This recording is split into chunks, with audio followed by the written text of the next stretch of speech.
On the day of our engagement party, my fiancée, Vivian Thornton, didn't show up. She was busy confessing her feelings to a newly popular actor with citywide fireworks, a stunt that went viral online.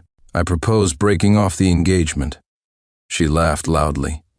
Break off the engagement? Would you really give up the shares in my family's company?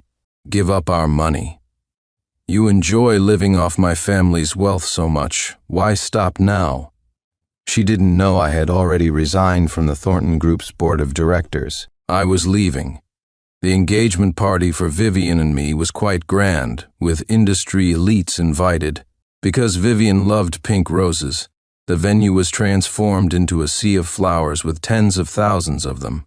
When I appeared in my bespoke suit, I could hear quite a few gasps.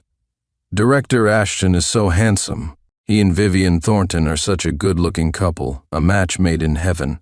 He's capable, earns money, and handsome. The Thorntons really found a treasure. But the star of the engagement party, Vivian, was nowhere to be seen. Arthur Thornton's expression grew darker and darker. Guests began whispering among themselves. My assistant shook her head at me, indicating they couldn't reach Vivian. A dull ache started in my head.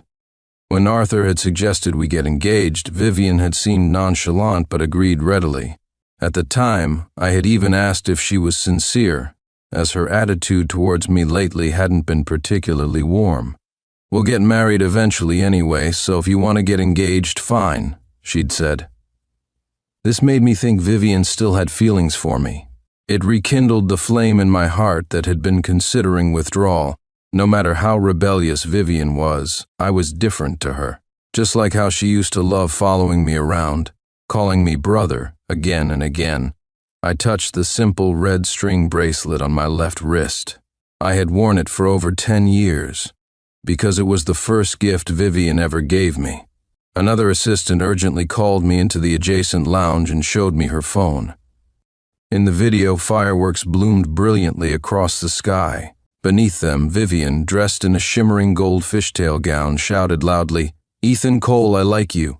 Ethan Cole was an actor who had just gained prominence from a web series. He shyly accepted the flowers from Vivian's hand and, amidst chants of get together, put his arm around her waist.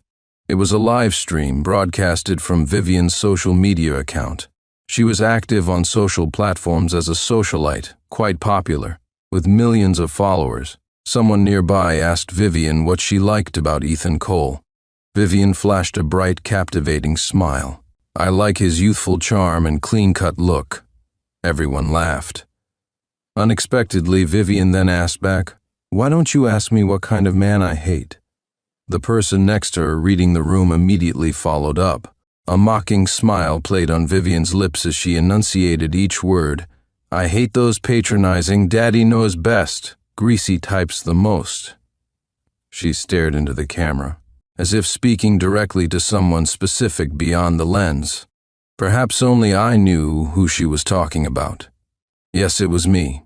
I did often try to persuade her, stop her, prevent her from participating in activities lacking safety precautions. Once, when she wanted to travel to an unsafe region abroad, I pleaded with her earnestly. She told me irritably, "Have you heard of patronizing men? That's exactly what you are." When I was dressed in a suit, ready to go to the office for a meeting, Vivian's voice sounded behind me. "Sincere Ashton, do you think you look particularly mature and stable dressed like that?" Actually, it's just greasy. Remembering these moments left a bitter taste in my mouth. The live stream chat was flooded with messages like shipping them, and many fans chimed in, "Yes, yes, patronizing boyfriends are the worst, stuck in their ways, preachy, and so pretentious. I hate daddy-type boyfriends the most." I calmly returned the phone to my assistant, devoid of emotion. The engagement party proceeds as planned. If anyone asks, say Vivian is delayed on the way. Have the PR department handle the scandal Vivian caused this time as soon as possible. Get it off the trending topics, delete related videos, and manage the media properly. The assistant hurried off to make arrangements, and I completed the engagement ceremony amidst gazes mixed with sympathy and mockery. It didn't matter, as long as it didn't affect the Thornton Group stock. I waited in the living room until the early hours of the morning, finally waiting for Vivian to come home. Arthur Thornton was furious about her absence from the engagement party, threatening to teach her a lesson. I persuaded him to leave. Their father-daughter relationship was already strained, filled with deep conflicts. Scolding Vivian would only backfire. Vivian typically responded better to gentle persuasion than harshness. "Did you need something?" Calling me so many times, blowing up my phone, Vivian tossed her coat onto me, kicked off her high heels and surveyed me with her beautiful, expressive eyes, which were icy and devoid of emotion. I rubbed my temples, feeling utterly exhausted. Though only in my 20s, I often felt tired. Perhaps my spirit had grown weary, making my body fatigued. No wonder Vivian said I was overly patronizing, like a daddy. "Didn't you know today was the engagement party?" She smirked. I knew. So what? The engagement happened even without me, didn't it? Everyone out there is calling you my fiancé now. Some friends even envy me, saying I found such an outstanding fiancé. Haha, they should be envious of you. If it weren't for the Thornton family, becoming a son-in-law by marriage would grant you a fortune worth billions. I clenched my fists tightly, the knuckles aching from the force. But my voice remained calm. "Since you didn't want it, why did you agree to the engagement? It's hard to explain to the Thornton board. If you liked that young actor, you should have just said so beforehand." "Don't you realize this affects the company's stock?" Vivian scoffed. "Is stock the only thing in your eyes? Only money, right? I didn't agree to the engagement. Could I even refuse? Don't I know that even my social media accounts, my assistant, are controlled by you? You call the shots at Thornton Group. Even the old man listens to you. If I said I didn't want it, wouldn't you just cut off my cards?" I tried hard to suppress my emotions. "I can resign from Thornton Group to avoid any misunderstanding." "Resign?" She paused, then smiled contemptuously again. "Resign and marry me?" "Right, only by marrying me can you truly get your hands on the Thornton family shares. Otherwise, even if you sell your life to the Thorntons, you won't get any shares. The old man is smart, you know. If your last name isn't Thornton, don't even think about getting a single share." A chill went through my heart. Vivian constantly mocked me for only caring about money, often saying I wanted to compete with her for the family inheritance. She was convinced of this, making my defenses futile. Seeing my silence, Vivian's lips curved into a sarcastic smile. "Hit the nail on the head, didn't I? Sincere Ashton, you really know how to endure for money." I could endure a lot, but she was only half right. 15 years ago, my parents died in a car accident. How could a young child protect a large fortune? A relative took everything under the guise of adopting me, then kicked me out. When I couldn't even afford food, Arthur Thornton took me in. I wanted to live, to have a place with food and warmth, and more importantly, a good platform to change my life. It was like a lifeline. I had no choice. The first time I saw Vivian, she gave me a bright smile. "Don't be afraid. My family has plenty of money. No one will bully you anymore." That smile brightened my entire youth. We used to be good. Her heart was full of me and mine of her. But later, everything changed. I became the person she detested most, perhaps because I was diligent and hard-working, while Vivian was playful and rebellious. I gained more favor from Arthur, while Vivian's relationship with him deteriorated. Perhaps because Vivian's mother, Eleanor, discovered my mother was a former classmate Arthur had secretly admired. Eleanor would use my presence as an excuse to argue with Arthur. During their arguments, I would hide silently, and Vivian's gaze towards me grew increasingly complex. When Eleanor eventually passed away from illness, in Vivian's eyes, both Arthur and I became murderers responsible for her mother's death. When she looked at me, her dark eyes were cold and mocking. Anyway, everything had changed.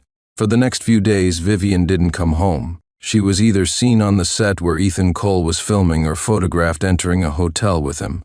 I held the photo of Vivian and Ethan looking at each other. In the picture, Vivian's eyes curved into a smile, a relaxed and carefree expression I hadn't seen in a long time. It was utterly meaningless. I turned the photo over and said to my assistant, "Let's begin." I started the handover process. Since I was resigning voluntarily and leaving Thornton Group willingly, it went smoothly and quickly. Tomorrow would be my last day working at Thornton Group. Finally, I went to Arthur's office. It took me 2 days to convince him. My mind was made up. No one could keep me there. He remained silent for a long time. "You are outstanding. It's Vivian who doesn't cherish you. Uncle Arthur, thank you. Without you taking me in, I wouldn't be where I am today." Arthur sighed. "The group's successful transformation is largely thanks to you. The group needs you more and more. Can't you stay? I'll handle that young actor."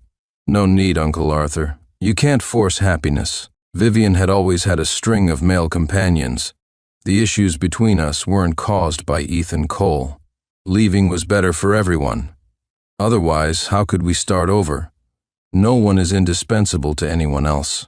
As I was packing my things at my place, Vivian burst in. "Sincere Ashton, was it you who used recasting threats to force Ethan Cole to break up with me? You're shameless, despicable." Vivian had deliberately flaunted her relationship with Ethan Cole publicly, while the news of our engagement had also spread, inevitably causing turbulence for Thornton Group's stock. Thornton Group couldn't tolerate such a situation. It was arranged by Uncle Arthur. Uncle Arthur was concerned about the stock price falling, so he asked me to arrange for someone to talk to Ethan. If he didn't break up with you, he'd be replaced.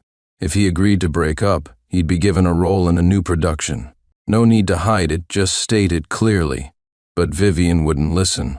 She panted with anger, her face hostile as she looked at me, suddenly saying, "Are you a lapdog?" I froze. "You listen to everything he says, you do whatever he tells you. You're so obedient. Ever since school you worked so hard to show off, getting all those certificates and trophies, proving how good you are at business. Weren't you just trying to prove you were better than me? I know what you're thinking. You want to change Thornton Group into Ashton Group? Make me listen to you. Well, I won't. I'll never let you two have your way." The same old accusations. I said weakly, "That's not true. I was taken in by Arthur Thornton, who wasn't related to me by blood. If I wasn't obedient and hard-working, how could I establish myself in his family? I had to give something back, so I worked tirelessly, rotating through various departments at Thornton Group since university, and diligently helped Arthur successfully transform the company when it faced operational difficulties. Because of these contributions, I can say with a clear conscience that we are even, the Thorntons and I." Vivian, her face flushed with anger, suddenly doubled over, her expression twisting in pain. One hand clutched her chest, the other gripped the table, her lips turning white. I knew her stomach problem was acting up. She loved drinking heavily at bars and eating cold food, which had eventually caused chronic issues. Her stomach medicine was always kept in the drawer at home. I immediately pulled open the drawer and poured her some water. Seeing her state, she probably rushed over without eating. I quickly went to the kitchen and brought her a bowl of yam porridge. It was a habit. Yam and millet porridge was prepared daily at home, although Vivian rarely drank it. This time, Vivian wasn't stubborn. She took the medicine and after a while clearly felt better. Seeing her brow relax, I said calmly, "Vivian, let's talk. Let's break off the engagement." She laughed loudly. "Break off the engagement? Would you really give up the shares in my family's company, give up our money?" Seeing the serious and calm expression on my face, she spoke ruthlessly. "Is this some kind of tactic? Playing hard to get? That won't work on me. You enjoy living off my family so much, just keep doing it." I placed my resignation letter on the table beside her hand. "The board has already approved my resignation. After we break off the engagement, we're square." Her gaze lingered on the resignation letter for a long time. "You say we're square, and just like that we are? You've eaten our food, lived in our house for over a decade. Everyone says you're the old man's illegitimate son. Those rumors made my mom sick. She died because of you." Her voice choked up as she spoke. "You should talk to Uncle Arthur properly. The reason he took me in, besides his friendship with my mother, was mainly because my parents helped him when he started his business. There are records to prove it." I had told Vivian this before, but she wouldn't listen. There was no point saying more. I turned to leave. Vivian used to be a goddess in my heart. A single word from her could keep me tossing and turning all night, but it takes more than one cold day for a river to freeze 3 feet deep. This didn't happen overnight. It was all over. Vivian suddenly ran after me and grabbed my hand. "Don't you love money? Don't you love the title of heir to the Thornton Group? Why would you suddenly be willing to leave?" There was a hint of nervousness in her watery eyes. Just then, her phone rang. I saw the caller ID displayed Yi. It must be Ethan Cole. I shook off her hand. She declined the call, looking slightly pleased. "So you were jealous. You were angry that I didn't attend the engagement party, weren't you?" "Actually, Ethan and I..." Before she could finish, the phone rang again, incessantly. It was Ethan calling repeatedly. She answered, listened for a few moments, and her expression changed slightly. "Ethan got injured filming. I need to go over there first. I'll explain later. Goodbye, Vivian. Wait for me. We can talk again when I get back." Throwing those words behind her, she left in a hurry, not noticing my packed suitcase in the corner of the living room. I calmly untied the red string bracelet from my wrist and placed it on top of the resignation letter. I boarded a plane and left. I ended up in a small scenic place, planning to spend a year living quietly in seclusion. I turned off my phone and caught up on a very long sleep, but I didn't sleep peacefully. The face of the relative I had painstakingly sent to prison, twisted in resentment, haunted me. "When we split the business your parents and I started together, I took the cash, they took the company. Why did I end up a taxi driver while your family became wealthy? They cheated me back then. I should have taken the company after establishing myself at Thornton Group. I had continuously investigated my parents' car accident, but years had passed and traces had been erased. I don't know how much effort it took to finally bring that malicious relative to justice, and my life changed because of it. Troubling old matters often visited my dreams. Upon waking, I still felt exhausted, unsure if it was due to years of hard work and restless sleep, or the after effects of leaving Vivian finally catching up. Waking up, I felt a sense of disorientation, unsure of who I was or where I was. Stepping out of the small courtyard, however, I saw a familiar figure. Victoria. I squinted, thinking I might be mistaken. Victoria Sterling was my junior from university. I studied business administration. She studied law. We met by chance and, as top students in our respective fields, shared a mutual respect. During the process of bringing my relative to justice, Victoria had been my diligent lawyer, helping me immensely. But beyond that, we didn't have much personal contact. "What are you doing here?" Victoria's eyes crinkled as she smiled. "Here for a retreat, of course." I looked around, and this place seemed the most suitable for rest and seclusion. "What a coincidence running into you." Too much of a coincidence. How could her purpose be exactly the same as mine? "Are you hungry? I've made food. Let's eat together." Victoria warmly invited me. I was indeed famished and followed her involuntarily. She lived right next door. This was a relatively well-known leisure and vacation spot. Many people chose to rent a courtyard here, but this was still too coincidental. Victoria set out porridge and simple dishes. "These vegetables are picked fresh from the garden. They taste amazing. Try them." Her house was also simply furnished, clearly indicating she had just moved in too. Victoria was meticulous and serious when working, but definitely not a skilled liar. Her unease was palpable when she mentioned the coincidence. Filled with doubt, I turned and stared at her. Under my gaze, she actually blushed. "You didn't come here because of me, did you?" Victoria's hand serving me rice paused. She bit her lip without speaking. That was a tacit admission. "Why?"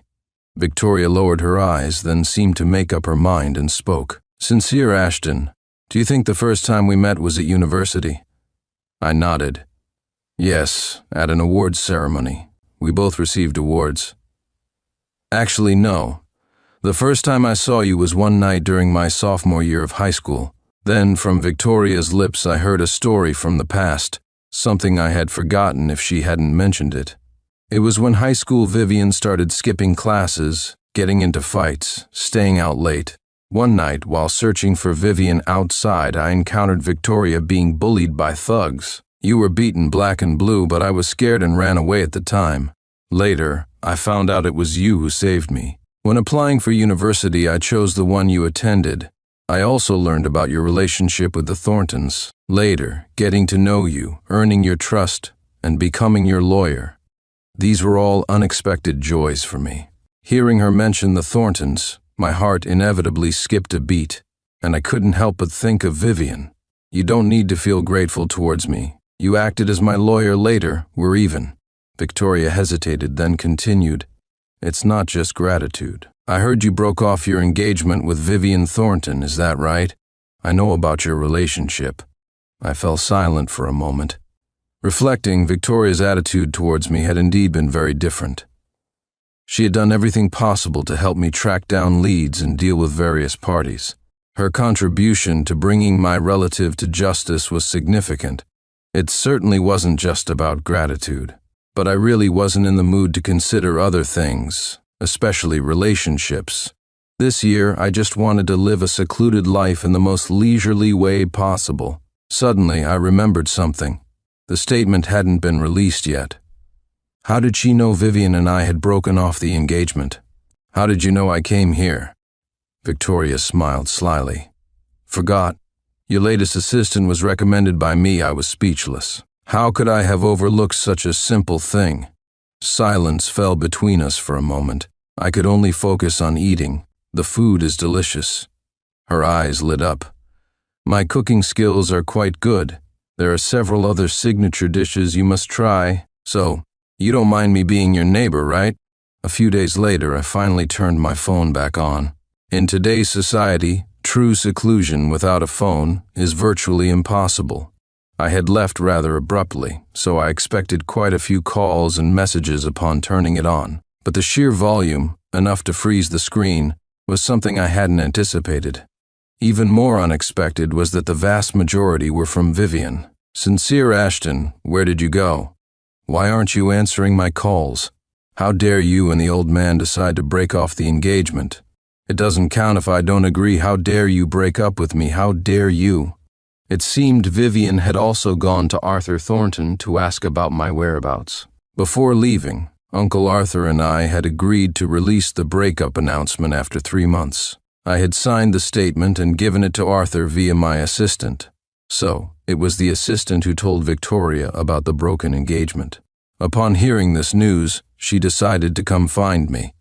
In just a few days, Vivian had made countless calls and sent messages at all hours. The chat window was filled screen after screen with her messages. It used to be the opposite, vast green bubbles of my messages, with occasional brief replies from her when she was in a good mood. I quickly scrolled through her messages. At first, they were full of angry accusations. Sincere Ashton, do you have a conscience? Leaving just like that. Is this how you repay the Thornton family for taking care of you? Do you have any heart? You decided on the engagement, now you decide to break it off? What do you take me for? You're just trying to make me and the old man give you shares, right? Playing hard to get, you're good at this game, huh? I could almost imagine Vivian smashing things while sending these messages. She never hid her emotions, partly because Uncle Arthur and I had always been incredibly tolerant. Uncle Arthur pitied her after her mother's passing, feeling guilty for being busy with work and surrounded by other women, neglecting his only daughter, and I once loved her. It was love that fueled my tolerance. Later messages showed a change in Vivian's tone. It's not what you think with Ethan Cole. I started a film company. He's a business partner.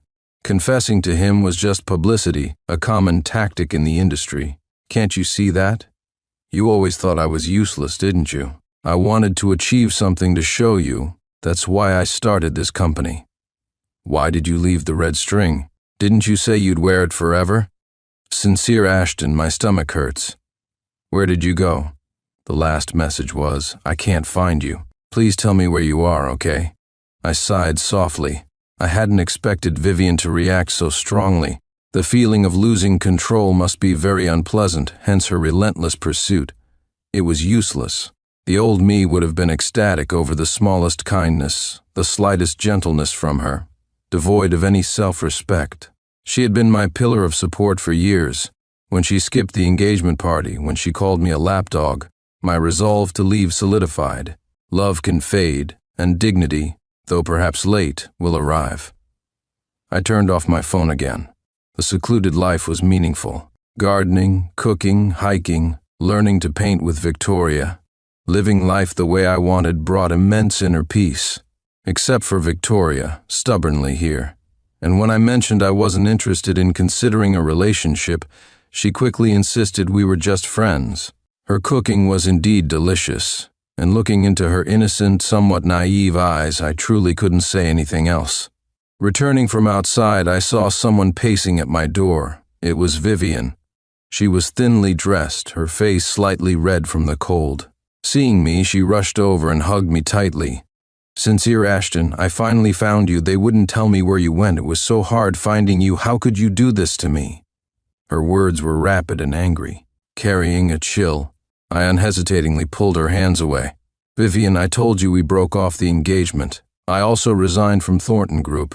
We have no relationship anymore. The breakup announcement will be made public in 3 months. Then you'll be free to be with whomever you want. That youthful-looking Ethan Cole isn't bad either. Besides, doesn't this suit look greasy on me in your opinion? Perhaps out of habit I still wore a suit and shirt when going out." She looked directly into my eyes, her expression unreadable. "Does it mean we have no relationship just because you say so?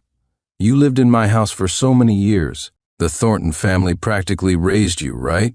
Would you be where you are today without the Thorntons? And I haven't signed the breakup statement. As long as I don't sign, I'm still your fiancé. You can't run away." I explained my relationship with Ethan Cole in my messages. It was just publicity, nothing else.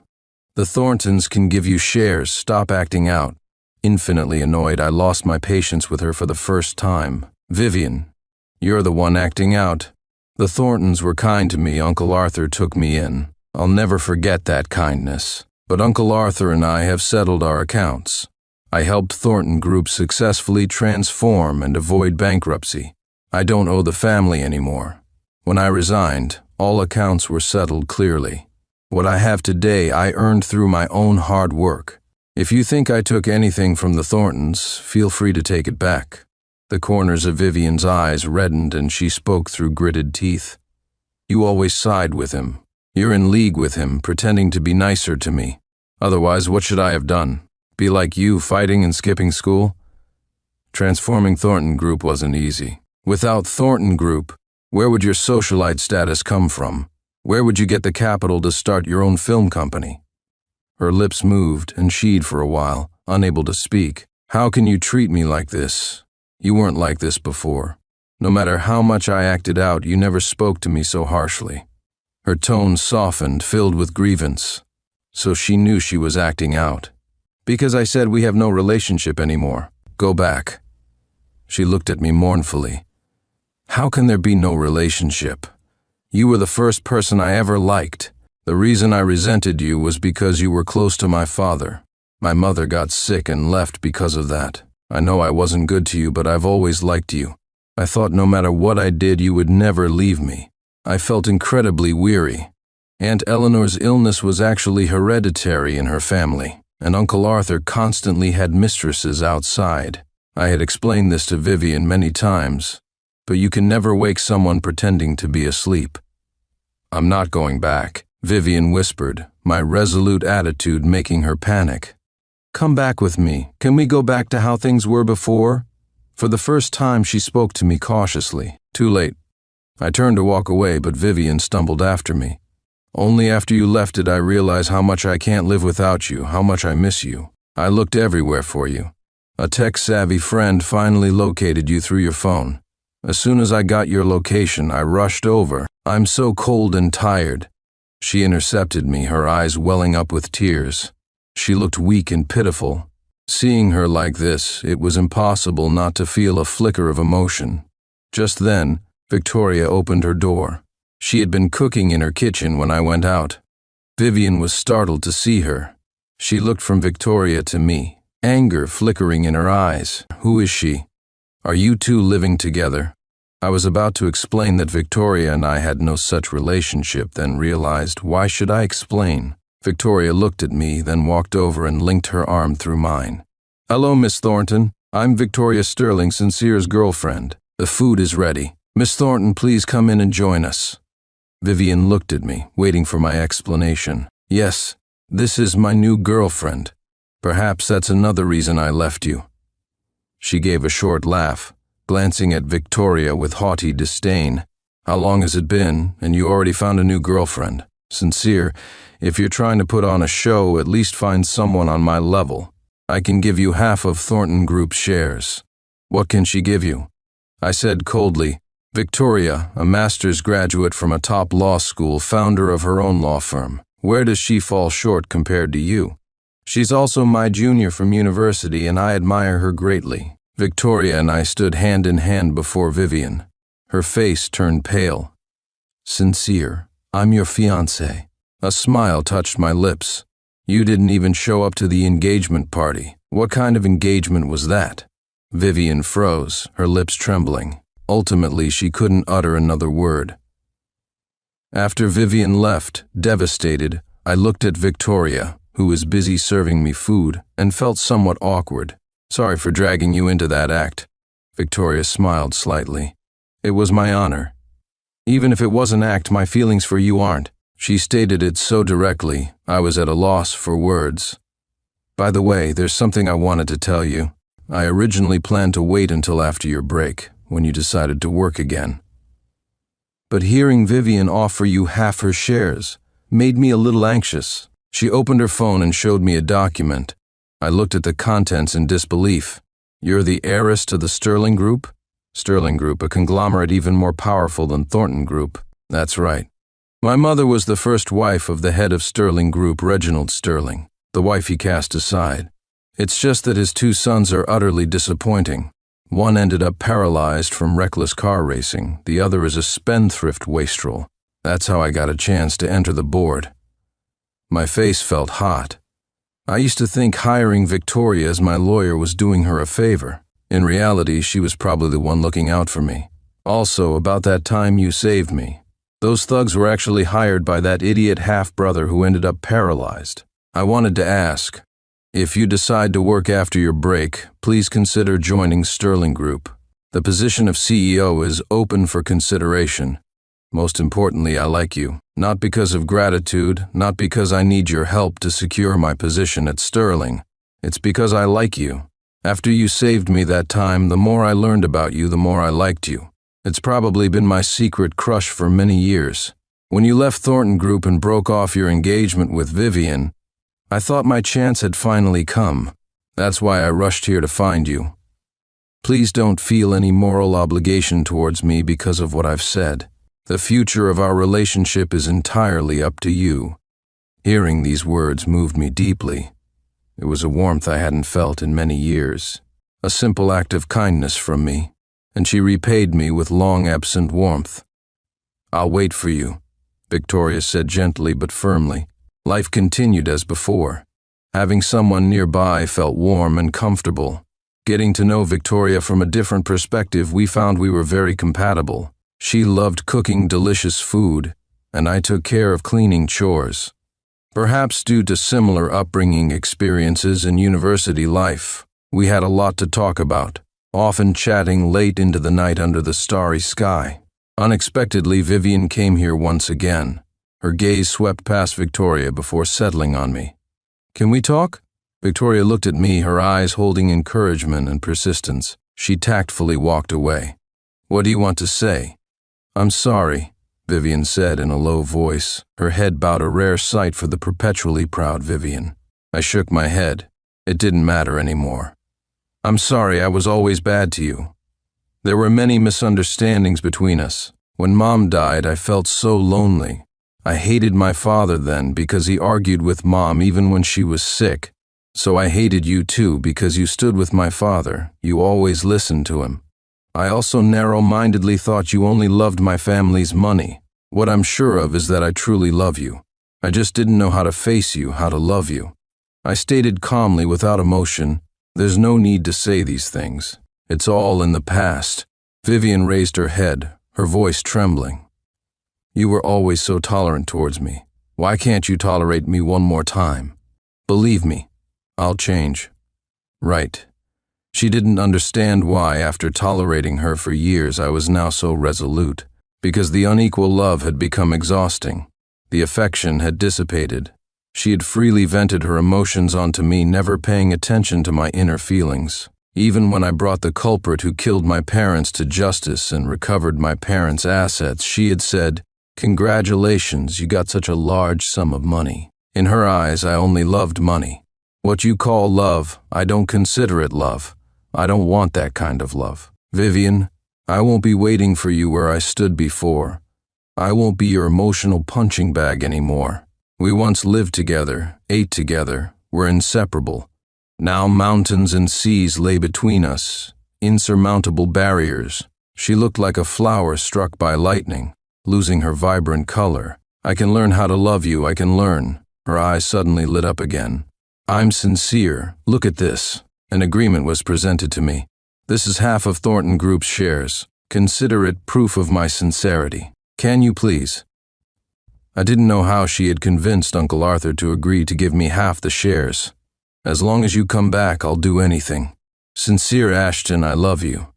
I watched her quietly.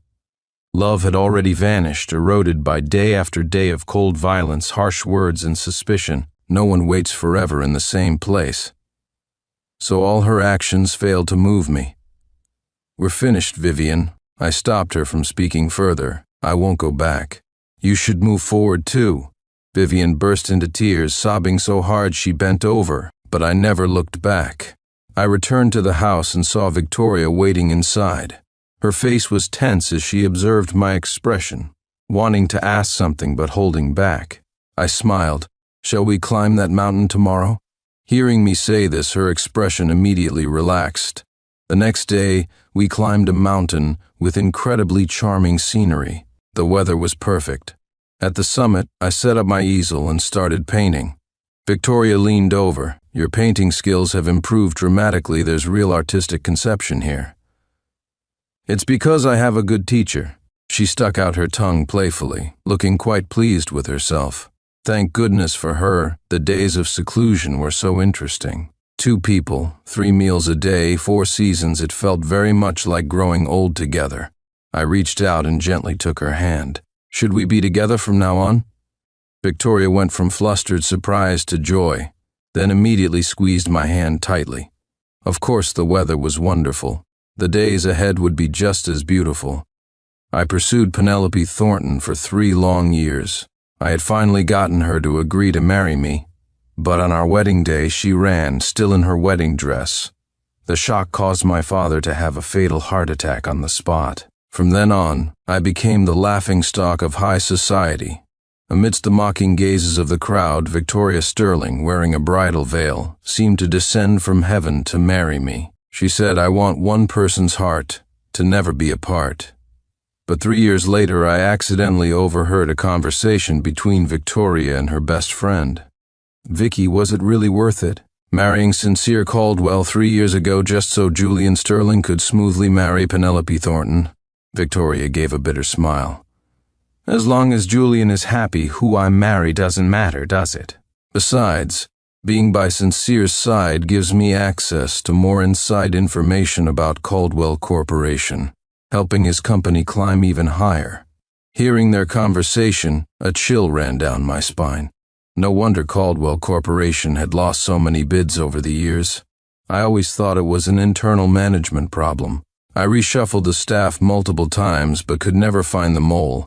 It turned out that the wife I thought was my salvation was the mole who had been hiding deepest, right beside me. Victoria's best friend sighed. "Vicky, you aborted your own child for Julian Sterling. Was it worth it? After all, he's married to another woman now." Victoria rested a hand on her lower abdomen. "It's just a child. As long as Julian is happy, that's all that matters. Every time I have to sleep with Sincere, it makes me sick. I'm actually relieved the baby is gone." Her words plunged me into an icy abyss. I felt as if I were nailed to the floor. The restorative soup I had just prepared for her almost slipped from my hands. So the baby in Victoria's belly wasn't a miscarriage. She had gone to a clinic and had it aborted herself. She never wanted to have a child with me. That's why in our 3 years of marriage, apart from that one accident, she had never been pregnant. And I, like a fool, thought the problem was with me, secretly dragging my friends to the hospital for checkups several times. It was never my problem. It was her. Victoria's best friend continued. But you take birth control pills every time, and now you've had an abortion. What if you can't have children in the future?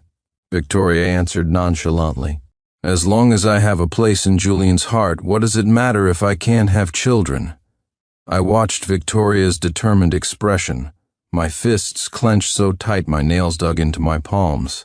Penelope Thornton loved Julian Sterling. Victoria Sterling also loved Julian Sterling. I just couldn't understand. What was so great about that guy, Julian?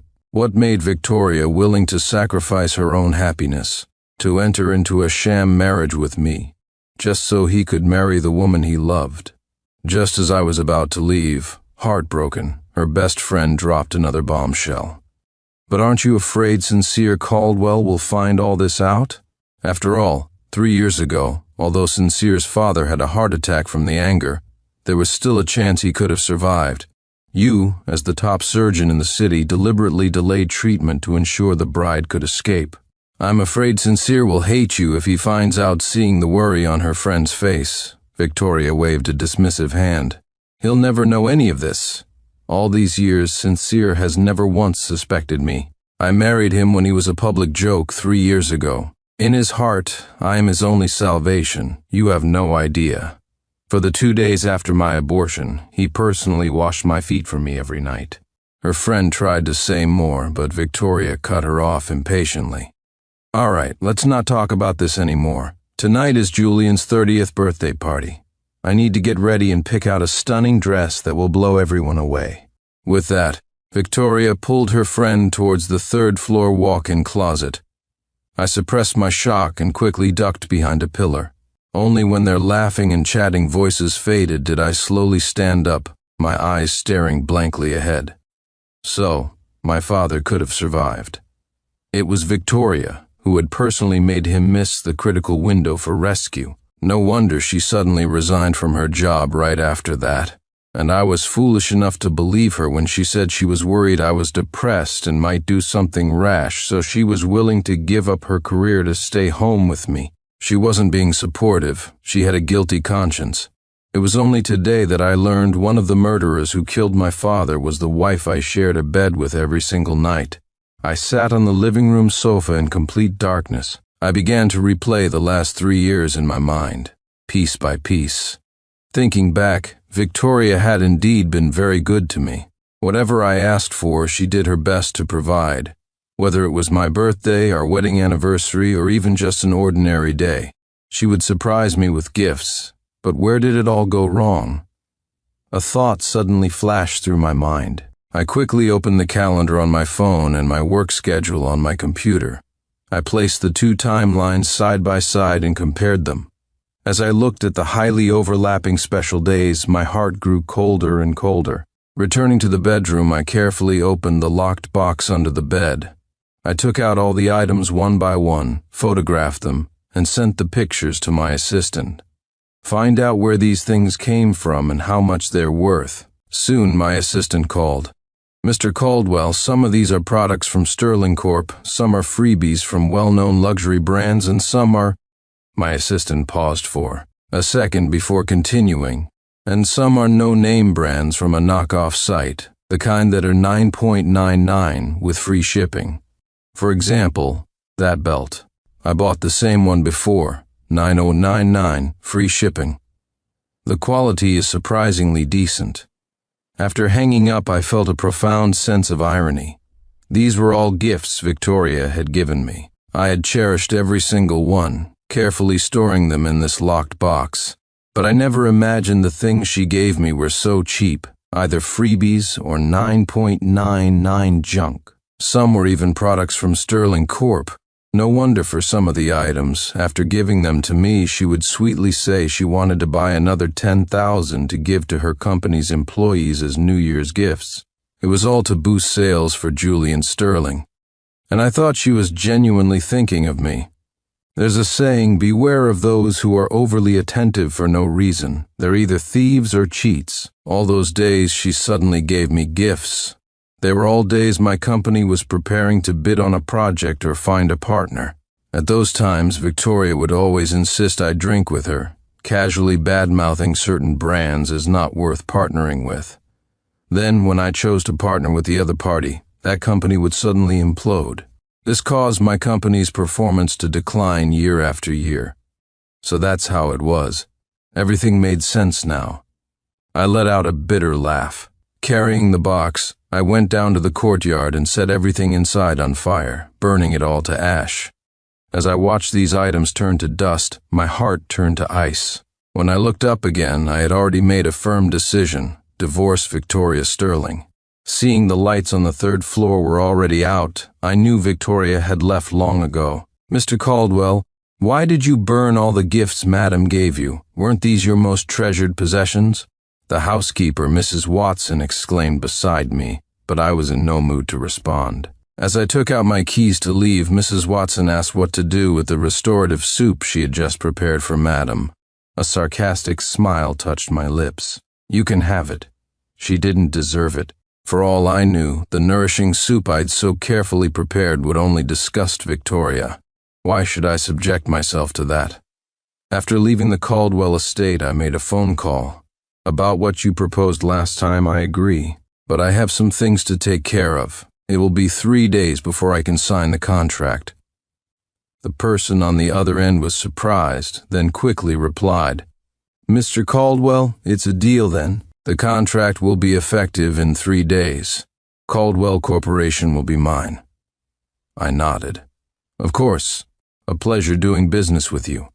Ever since my father's death and my marriage to Victoria, Caldwell Corporation had been on a steady decline. Not long ago, someone contacted me, wanting to buy all my shares. I had originally refused, but after today I decided to sell my shares, leave this city, and start over from scratch. I would build a new, glorious Caldwell Corporation with my cousin in France. The reason I set the date for 3 days later was to deal with everything from the past, to unearth the truth layer by layer. After contacting my lawyer, I returned to the estate. It was already late at night. Victoria wasn't asleep. Seeing me return, she immediately threw herself into my arms, acting shy.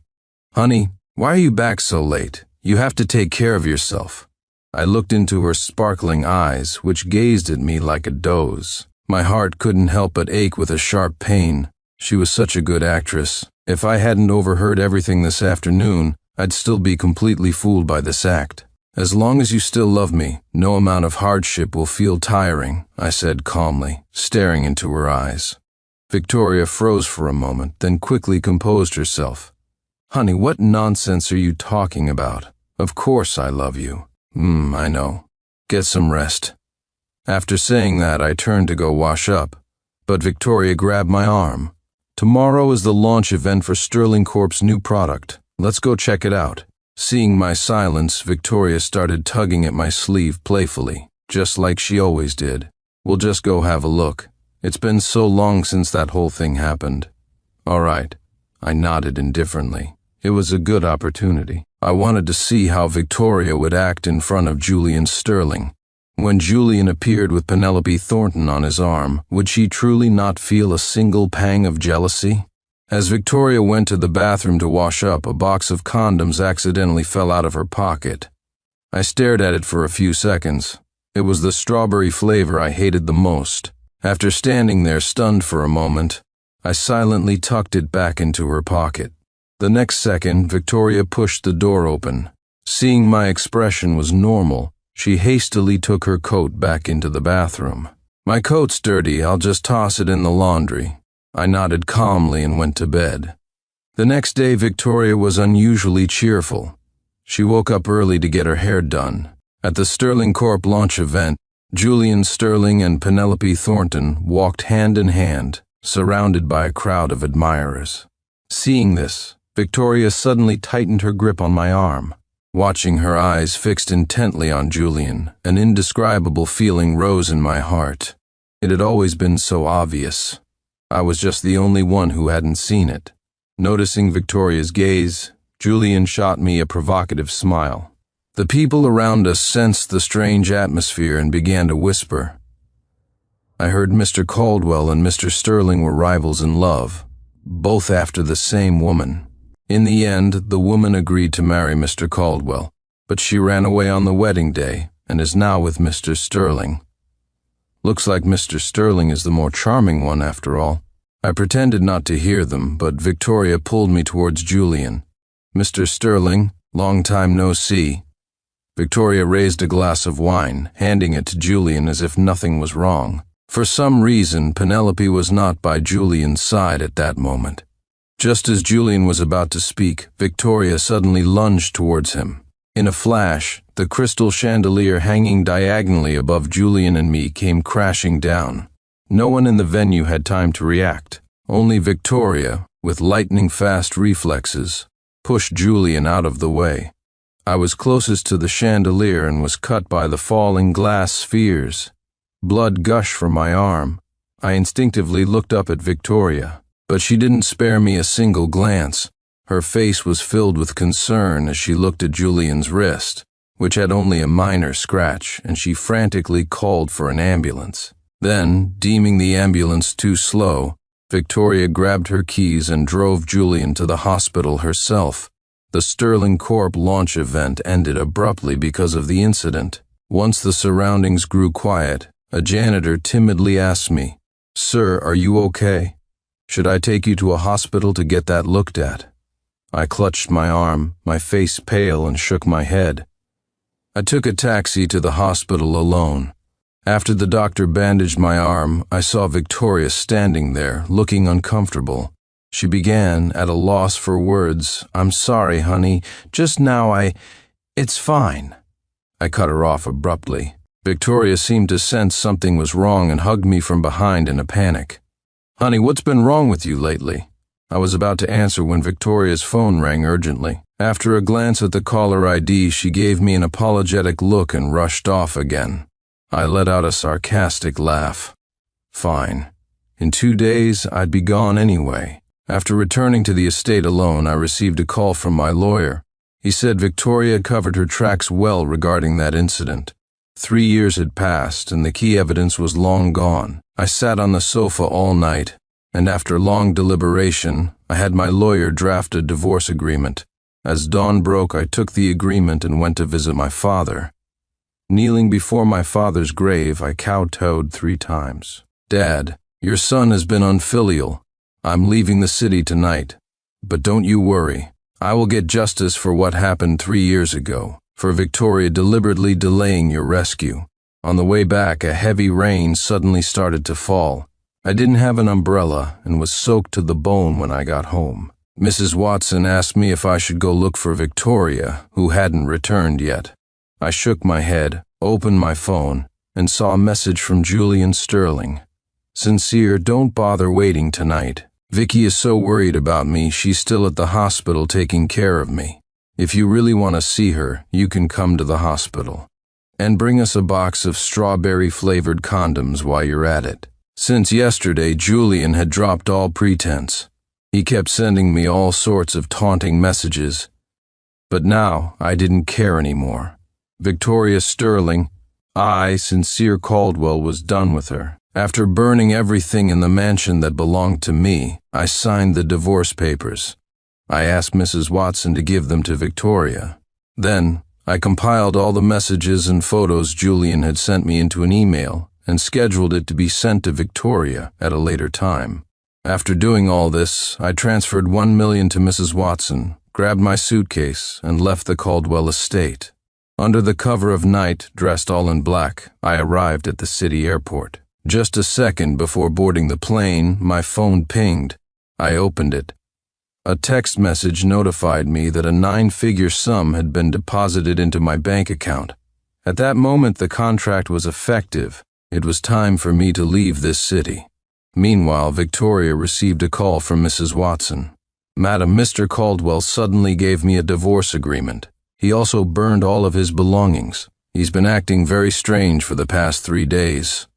Did something happen between you and him? Divorce papers? 3 days ago? Victoria's heart leaped in shock. She suddenly remembered something. 3 days ago was the day her best friend had visited, and they had talked about that. Could it be that Sincere had overheard them? No, that's impossible. She hadn't even seen Sincere that day. There was no way he could know. Seeing Victoria's furrowed brow, Julian couldn't help but ask, "Vicky, what's wrong? Is my dear Sincere calling you home?" Victoria squeezed Julian's hand and shook her head. "No, it's nothing. He's probably just jealous, because I saved you instead of him yesterday, so he's throwing a tantrum. I'll go home tomorrow and sweet-talk him a bit, and it'll be fine. That's good." I knew dear Sincere wasn't that petty. With that, Julian pulled Victoria into his arms and kissed the corner of her mouth. Victoria giggled, instantly forgetting her worries. "Julian, stop it. Be careful of your injury, it's nothing. It's been so long since we've been this close. I've missed you so much." As he spoke, Julian's hand slipped under Victoria's clothes. "Vicky, you've done so much for me over the years. You know Penelope watches me like a hawk, so I barely have any time to see you. Even though I'm married to Penelope, you've always been in my heart." Victoria was deeply moved. "Jules, as long as I'm in your heart, that's all that matters." After a night of passion, Victoria reluctantly left the hospital. For some reason, a faint sense of unease lingered in her heart. She couldn't help but want to go back to the Caldwell estate to see what Mrs. Watson was talking about. She refused to believe that Sincere, who loved her so much, could bear to divorce her. But as soon as she got home, she found that all the rose bushes in the courtyard had been ripped out.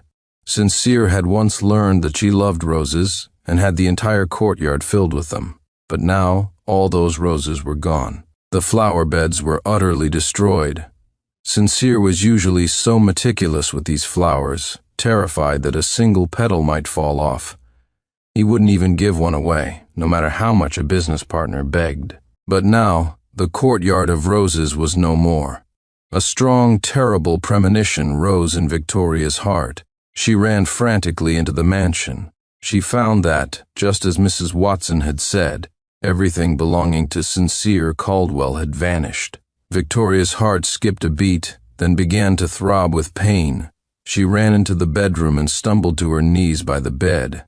She pulled out a combination locked box from underneath, carefully entered her own birthday, and opened it.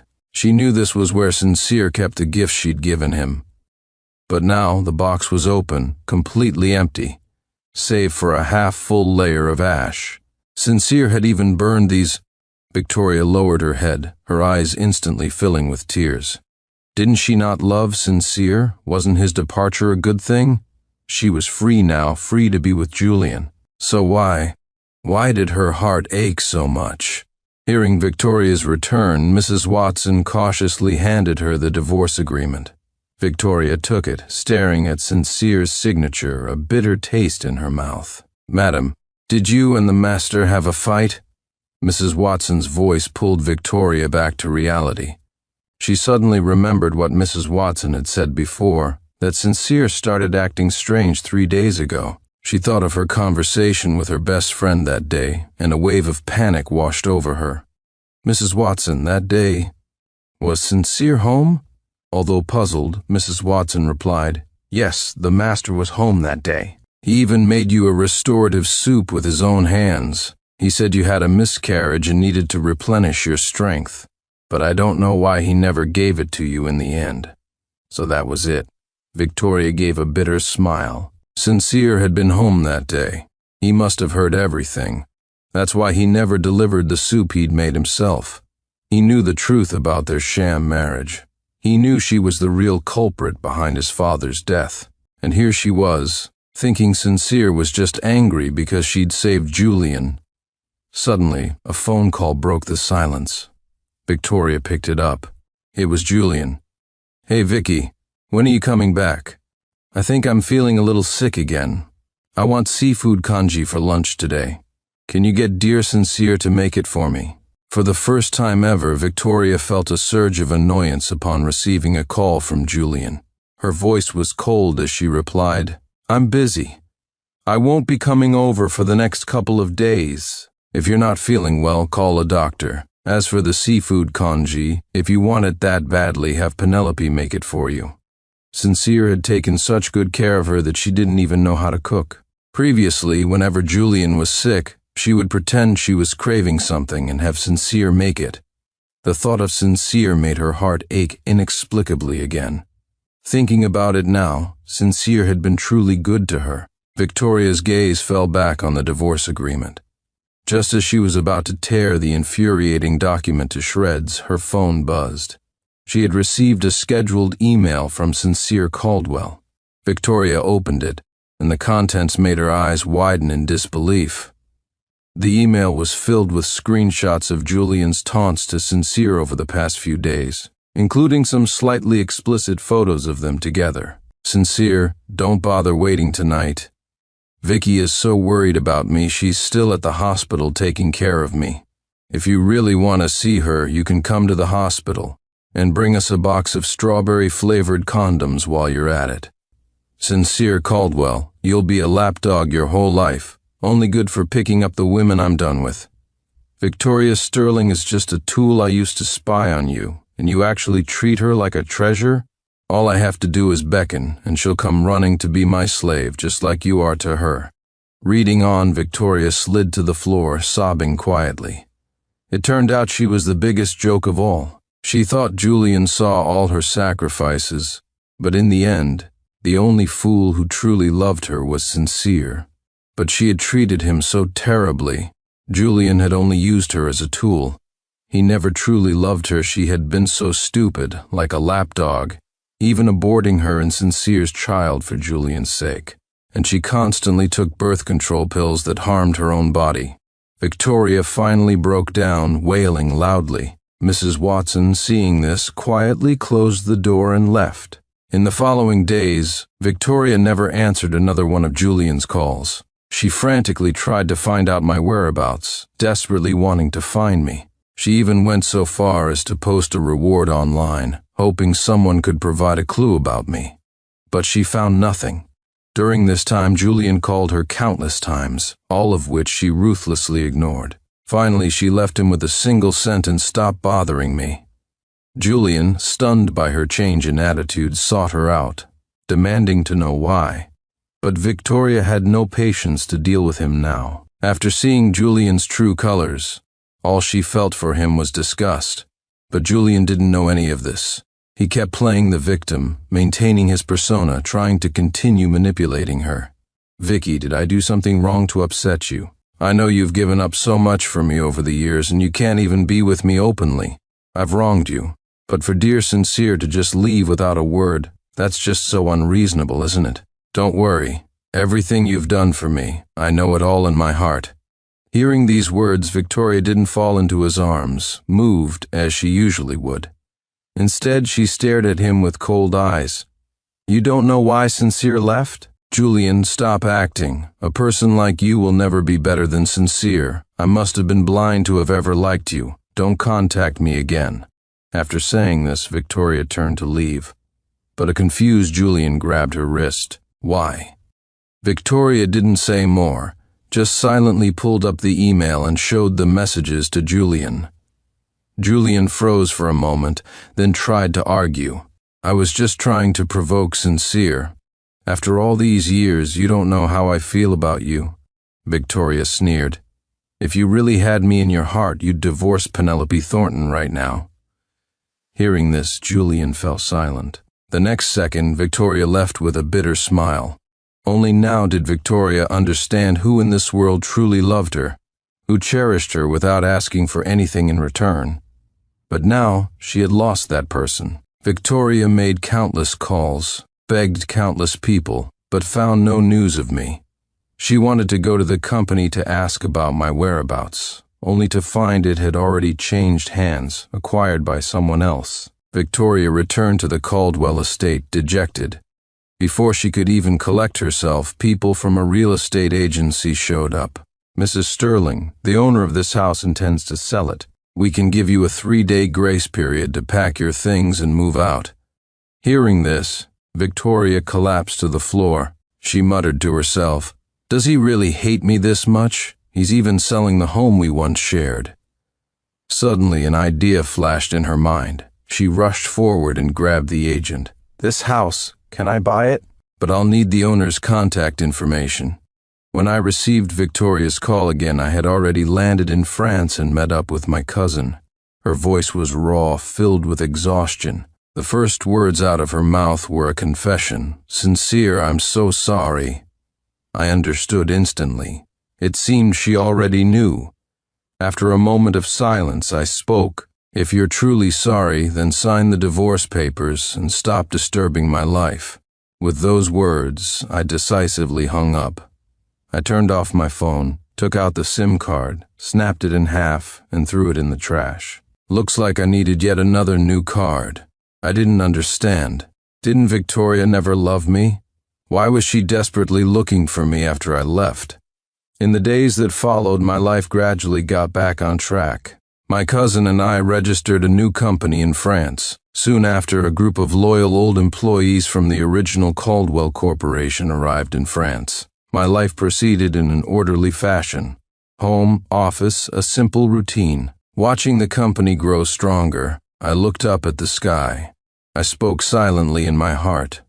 Dad, don't worry. I will lead the Caldwell name back to its former glory. On the other side of the world, Victoria was in a daze, drowning her sorrows in alcohol. She still relentlessly tried to find me, calling my old number again and again. But all she heard was the cold, automated female voice of rejection. Her best friend, Chloe, advised her to stop looking for me. Vicky, Sincere already knows you were responsible for his father's death. There's no possibility between you two anymore. Just sign the divorce papers and stop trying to contact him. Otherwise, if he really decides to press charges, you could be facing prison. But Victoria shook her head bitterly. No, I won't sign. I have to find him. Even if I have to face prison, I have to get him back. In this whole world, he was the only fool who truly loved me. How could he be so stupid, to have no defenses against me at all? It's a shame I understood it all too late. Hearing Victoria's words, Chloe shook her head helplessly. To be honest, my feelings for Victoria were complicated. I had once truly loved her. I saw her as my only salvation, the partner I would spend my life with. That's why I had no defenses against her, wanting only to lay the best things in the world at her feet. She liked roses, so I filled the courtyard with them. She liked all kinds of gems, so I spent a fortune bidding for them at auctions for her. The gifts she gave me I carefully stored in a safe, but one day I discovered the truth. The wife I thought was my salvation was the deepest mole hiding right beside me. It was the person I once loved most who had peeled back my heart, layer by layer, and stabbed it. For another man, she had sacrificed her own future and caused the death of my father.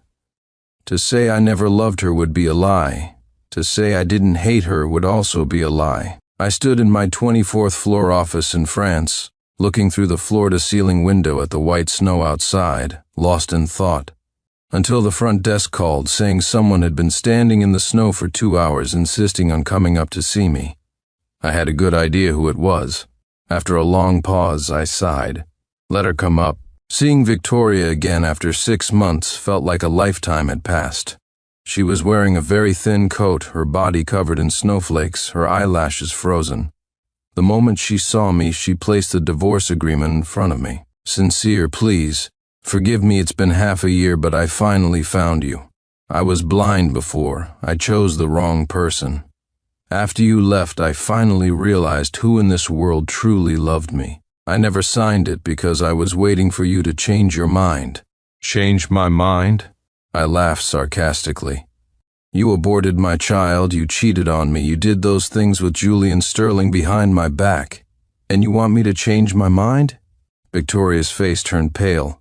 I'm sorry. I promise it will never happen again. Please, just forgive me this one time. I snorted coldly. Victoria, do you really need me to spell it out for you? What makes you think I would ever forgive you? From the moment I found out you deliberately delayed my father's rescue for Julian's sake 3 years ago, there was no love left between us. Only hate. I haven't even pursued criminal charges against you, and you have the nerve to show up here asking for a reconciliation." Hearing my words, Victoria broke down in tears of remorse. "I'm sorry, Sincere. I'm so sorry." But now my heart was devoid of any pity. "Victoria, can your sorry bring my father back to me? Can your sorry make up for the years of corporate secrets you leaked, for the losses my company suffered? What's done is done. Nothing you say now can change anything. Seeing you just makes my stomach turn. You utterly disgust me." Victoria looked at me in disbelief, clutching her chest and curling into a ball, muttering the same words over and over. "I'm sorry, Sincere. I'm so sorry. Please, leave now, or I'm calling security." I looked at Victoria, pushed the divorce agreement back into her hand, and threw those cold words at her. Victoria looked as if she had been dealt a fatal blow. She couldn't believe that the man who had once been so good to her could now be so heartless. He was even going to have security throw her out. I looked at Victoria's red, swollen eyes, hardened my heart, and dialed the number for security. Before I could speak, Victoria scrambled to her feet. "Don't call security. I'll leave on my own." Watching Victoria's frail back as she left, I felt a sense of relief. It was a doomed relationship from the start. The sooner it was over, the better. After that day, Victoria never came to find me again. I knew the words I said that day had completely broken her heart, but I also knew that if I wasn't ruthless, Victoria would never give up. Later, I heard from my lawyer that Victoria had signed the divorce papers after returning to her country.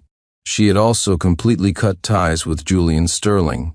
My lawyer asked if I still wanted to pursue the matter from 3 years ago. Without a moment's hesitation, I told him to proceed with the investigation. And not just that. I was also going to pursue the matter of Julian Sterling instigating Victoria to steal my company's trade secrets for his own use. What goes around comes around. I believe that justice will prevail one day. Those who have done evil will receive the punishment they deserve. A year passed. My company in France grew stronger and was on the verge of going public. I rarely paid attention to news from back home, until one day my phone pushed a news alert from my home country. Only then did I know. Victoria had turned herself in. She voluntarily confessed to using her professional position 3 years ago to deliberately delay the golden window for my father's rescue. The news caused a public outcry. Not only that, she also submitted evidence of how Julian Sterling had incited her to steal my company's trade secrets to build up his own company. As a result, Sterling Corp's stock plummeted, and the company faced bankruptcy. Julian Sterling himself was taken into custody for the crime of illegally obtaining trade secrets, awaiting a prison sentence. When a wall is about to collapse, everyone gives it a push. Penelope Thornton, seeing this, decisively divorced Julian, taking half of his assets in the process. A few days later, she took the money and married into another wealthy family. I used to be the laughingstock of the elite circles. Because of Penelope's runaway bride incident, I was mocked for 3 whole years, but now Julian Sterling's situation was far worse than mine ever was. Not only was he mocked, but he was also reviled by everyone in the circle, branded a scoundrel, and used as a cautionary tale for their own children. After this matter came to a close, Victoria suddenly called me one day. I didn't want to answer, but after a few seconds of hesitation, I finally pressed the accept button. The call connected, and Victoria's hoarse voice came through. "I'm sorry, Sincere Caldwell. I'm sorry for what I did to you, to your father, and to the entire Caldwell Corporation. I know I can't bring him back, and there's no way to compensate you. So, I decided to confess. I thought maybe that would make you feel a little better. I start my sentence tomorrow. This is the punishment I deserve. As long as you can be happy in the days to come, that's all that matters, even if I can never see you again." Hearing her words, I replied calmly, "Yes, I will be." The karmic cycle was complete. All the villains had been brought to justice. My career was flourishing. What more could I be dissatisfied with? From now on, my life would only get better, and the Caldwell name would only get better. The next day, I took the earliest flight back to my home country, not to see Victoria, but to see my father. This time, I knelt before my father's grave and kowtowed 3 times respectfully. Father, do you see?